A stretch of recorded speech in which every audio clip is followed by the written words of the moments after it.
Nous avons défendu en Ukraine une mobilisation contre l'agression russe, à juste titre.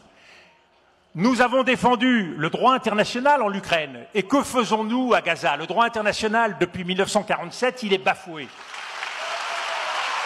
Il faut être sourd, ou alors le bras droit de Lucifer, pour ne pas comprendre les agissements diaboliques des démocraties occidentales au Moyen-Orient et en Afrique. C'est l'idée qu'en Libye, on liquide Kadhafi, ça ira beaucoup mieux. Bel exemple avec le chaos d'aujourd'hui. C'est l'idée que Saddam Hussein s'en va et ça ira beaucoup mieux. Belle preuve qui est effectuée. C'est l'idée qu'on élimine Bachar el-Assad, qu'on n'a pas d'ailleurs éliminé, et que ça ira beaucoup mieux en Syrie.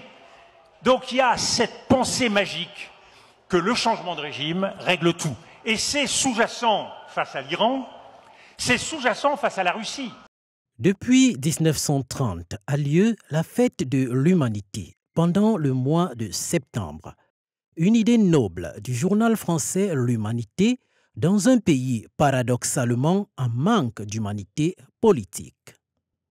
94 ans après, les démocraties occidentales n'ont rien compris de l'humanisme, rien compris de l'humanité, ou alors elles le comprennent mais gardent juste leur attitude du margouillard hypocrite.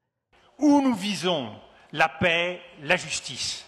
Et ça s'accompagne, pour obtenir une unité de la communauté internationale, de l'acceptation du principe de non-ingérence dans les affaires intérieures. Ce qui ne veut pas dire qu'on s'en désintéresse.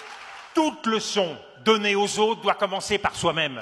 L'exemplarité, c'est ici et c'est maintenant. Il s'adresse là à tous ces donneurs de leçons occidentaux américains qui pensent être sortis de la cuisse de Jupiter et non nés d'une femme.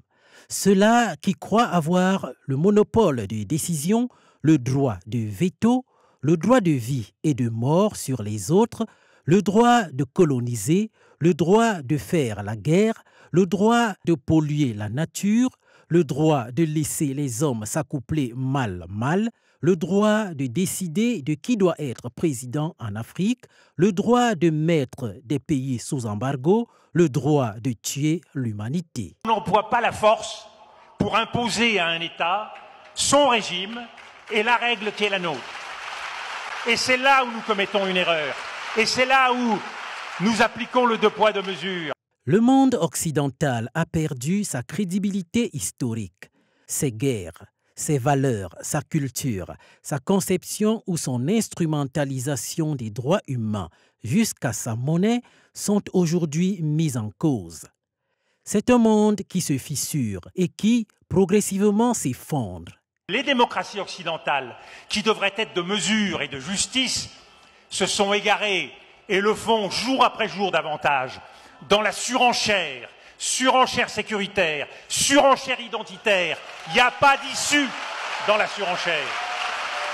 Nous avons besoin d'une nouvelle forme de système social, un ordre international porteur de justice, d'égalité, de paix, de métissage. Il nous faut penser en même temps un changement politique et social, un autre mode de développement humain et durable et une culture qui rapproche les peuples dans le vécu et les imaginaires. Il y a d'immenses aspirations communes. Il y a une humanité à refaire. Il faut faire tomber les murs.